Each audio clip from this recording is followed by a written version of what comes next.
Hablábamos al inicio del programa, ayer fue día de movilización, día de la lealtad peronista convocado en ese marco.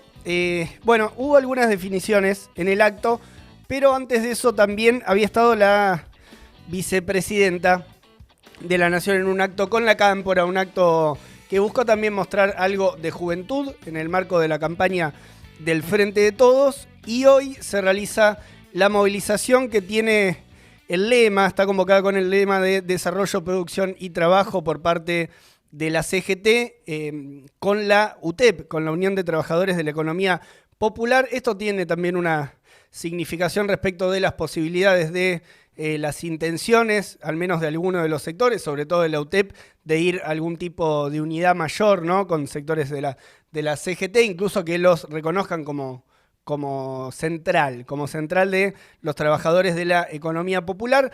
Eso va a ser hoy, pero antes estuvo Cristina hablando el sábado y dejó algunas definiciones, Lu. Dejó algunas definiciones donde básicamente, bueno, muchas fueron bastante polémicas, pero todas giraron en torno alrededor del problema de la gobernabilidad y de la definición de qué es el peronismo, ¿no? Y Cristina dijo, el peronismo hoy está más vigente que nunca. Era, bueno, justamente las vísperas del nuevo aniversario del 17 de octubre, y repasemos algunas de esas definiciones. Ahí la tenemos a Cristina también hablando de la relación entre el capital y el trabajo. Se necesita refundar aquello que propuso Perón de una alianza entre el capital y el trabajo, hoy más que nunca. Miren, el capitalismo, eso lo decía Perón, solo, sin un Estado que participe, que regule, que proteja, se convierte, manejado por el mercado, en algo que hoy el Papa lo llama y lo identifica como locomotora desenfrenada. Esto es lo que está pasando.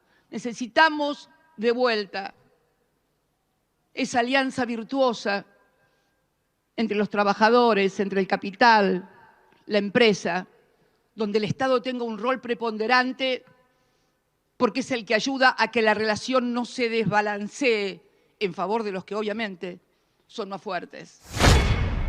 Bueno, es bastante típico, ¿no? Esta discusión alrededor de la relación entre el capital y el trabajo, y el peronismo en general ubicándose como la amalgama, como el interés de conciliar esos intereses contradictorios que hay entre los trabajadores y los empresarios, y en este caso también claros gestos y acercamientos hacia los dueños del poder económico del país, entre otras cosas también planteando dónde queda ubicado el peronismo dentro de la izquierda y la derecha, ¿no? O sea, ahí también hubo una definición importante, recuperando esta noción de tercera posición. Ahí escuchemos un poco lo que decía Cristina Fernández.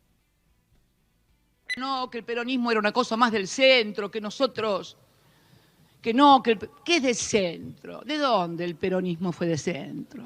¿Pero qué están diciendo? Si Perón funda la tercera posición, ¿es centro cuándo? ¿Qué es el centro de algo? Algo que tiene una izquierda y una derecha, ¿no? Eso es el centro. Bueno, si algo no es el peronismo, es algo entre izquierda y derecha, es algo muy superador, muy superador. Bueno, sí, un poco de arenga por parte de Cristina Fernández. De todas formas, hay que decir que esta apelación, o sea, uno de los discursos donde Cristina aparece sola en el centro del discurso después de la derrota de las PASO, y también el primero, al menos, en el que hay una referencia tan abierta a dos cuestiones que se expresaron de alguna manera en la elección, ¿no? O sea, por un lado, con los límites, ¿no?, de estar reducido a la ciudad de Buenos Aires, lo que aparece más alrededor del fenómeno de Javier Milei, lo que pierde, digamos, Juntos por el Cambio por derecha, y por otro lado la elección del Frente de Izquierda, que acá hay que diferenciar dos cosas. Una, la izquierda como tercera fuerza nacional, y que no se confunda con lo que está planteando Cristina de tercera posición, que hace a una ubicación más histórica del peronismo, donde buscó ese rol, ese espacio entre bueno, eso, no quedar, digamos, jugando alrededor de la polarización entre izquierda y derecha, cuando también en ese momento era una ubicación a nivel geopolítica, a nivel internacional. Vos decís del peronismo de los orígenes. Claro. Sí, totalmente. No, perdóname que te estaba... No, te decía esto del problema de esta ubicación del peronismo entre izquierda y derecha, como que tiene que dar respuesta, tiene que responder un poco a lo que dieron al mensaje de las urnas. Ahora, una cosita más. No, que esto lo empezó a plantear. Uno dice, ¿a dónde va? ¿Por qué quiere recuperar esta noción o esta discusión si es de centro, de izquierda o derecha? Y cuando sigue el discurso ahí en el acto en la Cámpora, aparece esta referencia directa a los resultados electorales que vos planteabas recién, y ahí es donde hace un análisis más general y donde queda un poco más claro la apelación al resto de los partidos tradicionales para esa unidad para gobernar. Ahí, si querés, la escuchamos para terminar de ver el planteo general de Cristina.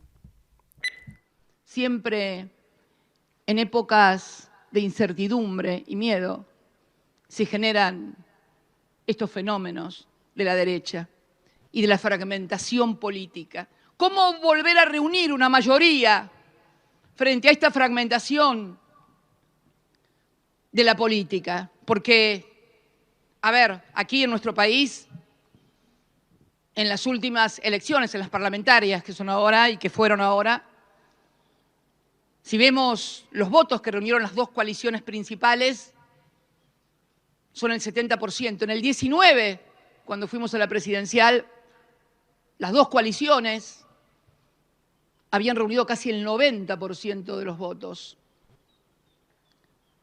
Y ahora el 70%. Quiere decir que un tercio del electorado se fueron a los extremos o votaron a los que quieren quemar el Banco Central, porque es el que produce la inflación, o a los que siguen sosteniendo que hay que expropiar todo a todos, y bueno, ya sabemos.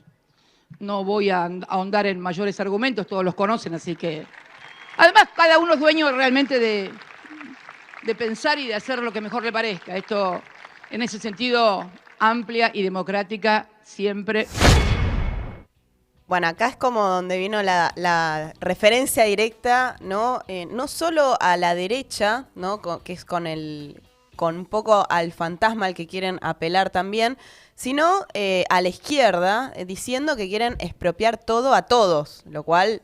y después diciendo que, bueno, amplia y democrática siempre, lo cual es verdaderamente, como gustaría decir a Milei, una falacia en el sentido de que es una ridiculización, un poco para callar esto que vos planteabas de una izquierda que quedó como tercera fuerza representando un enorme descontento frente al ajuste en un país con 40% de pobreza. Sí. No, me parece que hay un destinatario, digamos, del mensaje de Cristina Fernández en este caso, que es dar cuenta de esa erosión, esa pérdida que obtuvo el Frente de Todos en las PASO. O sea, ella menciona este 70% versus el 90% de lo que concentran las dos fuerzas políticas, y hay que quizás después traducirlo también en algunos gestos o en una orientación que el gobierno empieza a plantear como discurso más claramente, de buscar también la unidad, un llamado a un tipo de gobernabilidad post-14 de noviembre, porque puede haber algo de preocupación también en ese mensaje de Cristina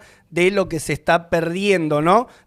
Fundamentalmente de las dos coaliciones que vienen siendo las dos coaliciones centrales en la política nacional, Frente de Todos, Juntos por el Cambio, y una preocupación ahí también de lo que se pierde para estas dos principales coaliciones y de lo que puede significar, digamos, fundamentalmente por la experiencia de un sector que está haciendo con el gobierno del Frente de Todos.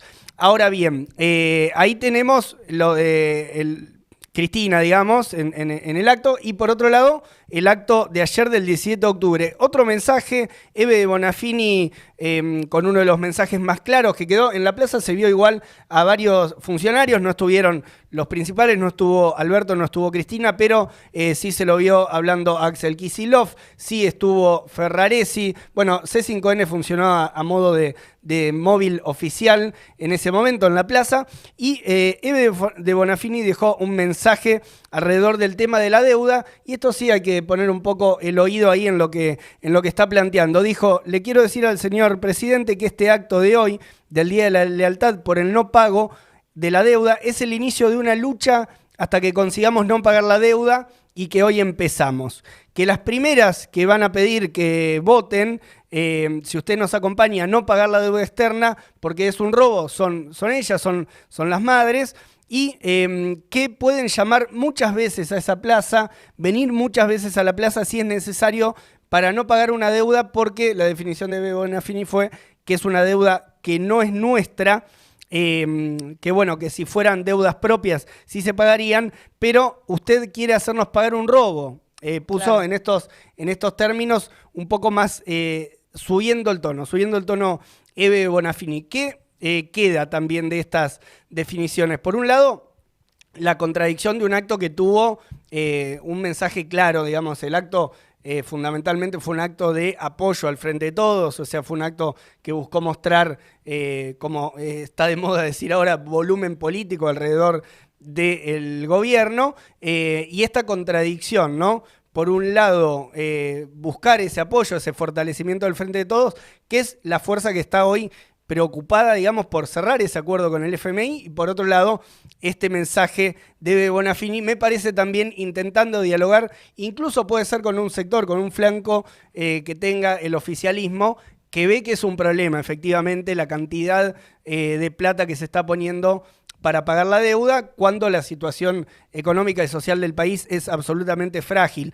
Hay algunos datos para dar, o sea, mientras se da este mensaje en la Plaza de Mayo, los números, o sea, si hacemos hablar a los números, está por un lado lo que ya se pagó con el gobierno al Frente de Todos, y lo que se desembolsó de las PASO hasta acá. O sea, después de las PASO, después de la derrota electoral, después de que supuestamente estuvo este mensaje de las urnas, fueron 1.900 millones de dólares que fueron por parte del gobierno del FMI. Y por otro lado, el tema de las arcas públicas, de los números fiscales, que es otro aspecto muy importante que el organismo está solicitando. Claro, sí, 10 días después, o sea, inmediatamente después de las elecciones PASO se desembolsaron, tal cual estaba el vencimiento agendado, esos 1.900 millones al FMI, y desde que asumió Alberto Fernández ya se pagaron más de 7.000 millones de dólares a los organismos internacionales, y todavía se está preparando para pagar otros 2.300 millones de dólares de acá a fin de año. O sea, esto de nos quiere hacer pagar un robo, que dice Eve de Bonafini, ya se está pagando gran parte de ese robo, y se está preparando este acuerdo con el Fondo Monetario, que ese es otro gesto de los varios que hubo la semana pasada entre la reunión de Alberto Fernández en Casa Rosada con los principales empresarios del país, luego su participación en el coloquio de IDEA, donde les prometió, ¿no?, que iba a quitar la prohibición de despidos, iba a arreglar con el Fondo Monetario Internacional, y al mismo tiempo Guzmán en Washington en reuniones con el Fondo Monetario, con Cristalina Georgieva, al que se sumó el nuevo jefe de gabinete, Juan Mansur, verdaderamente como un gran gesto respecto del rumbo hacia adelante, ¿no?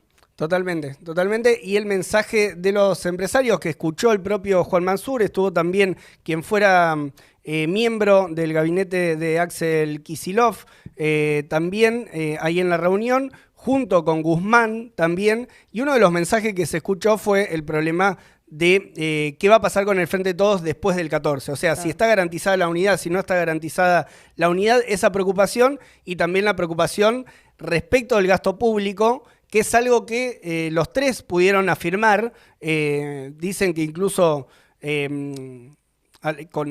intentando mostrar una imagen de que están haciendo las cosas bien. Están haciendo los deberes. Claro, de que ahí no hay grieta, ahí no hay fisura, y que efectivamente el problema de poner plata en el bolsillo de la gente no está generando una erogación tan importante para el gobierno. Eso es parte de lo que se discutió ahí en Nueva York con algunos de los inversores y gente de la banca privada internacional. Y con números concretos, la Oficina de Presupuesto del Congreso, como dijimos hace un ratito, sacó los datos a septiembre de un fuerte ajuste en los primeros 9 meses del año, en gran parte por el efecto de la inflación, es decir, que lo que desembolsa el Estado en realidad representa menos en términos de poder adquisitivo, un ajuste en las jubilaciones, en las prestaciones sociales, ya sabemos, ¿no?, que quitó el IF y todo.